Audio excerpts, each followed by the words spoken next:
Celé to začalo minulý rok v polovičke januára, kedy ja som sa ako poslanec vyhradil voči politike terajšieho predsedu Matúša Šutaja Eštoka a tiež voči rušeniu výboru pre európske záležitosti, kedy bol blokovaný parlament a my sme mali ešte plánovanú cestu na Ukrajinu. Tak vtedy bol daný príkaz priamo ministrom na kriminalizáciu mojej osoby. Zhruba polovičky januára navštívili osoby okolie Kežmarku, kde boli vyťažovaní osoby a ľudia. Takou osobou bol Rastislav Hadzima, ktorý osobne navštívil niektorých ľudí, zisťoval si telefónne čísla s tým, že títo niektorí ma kontaktovali a bol som informovaný, že ich úlohou je, ak nenájdu nič, tak vyrobiť.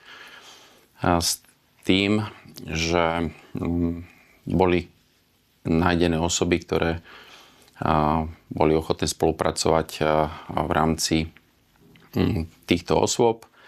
Tie následne sa stretli aj s ministrom vnútra v polovičke januára, kde bol prítomný aj Branislav Zurian a Matúš Šutaj Eštok. Sa stretli s dvoma osobami, ktoré majú kriminálne pozadie. To znamená, jeden bol aj odsúdený a mal exekúcia, a druhý má niekoľko súdnych konaní, respektíve terajšie súdy. A následne predpokladám, že po dohode týchto ľudí, ktorí sa stretli, tak začal proces, ktorý vyústil až do dnešného stavu.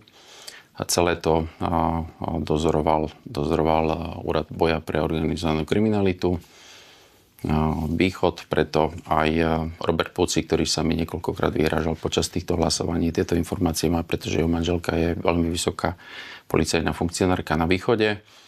S týmto sú tie informácie, ktoré som neskôr v médiách hovoril, že sa mi vyhrážal, ty už tu sedieť nebudeš a aj na teba už za chvíľočku dojde. To je predseda vášho poslaneckého klubu pre divákov? Áno, poslaneckého klubu. Zároveň ja som aj 19.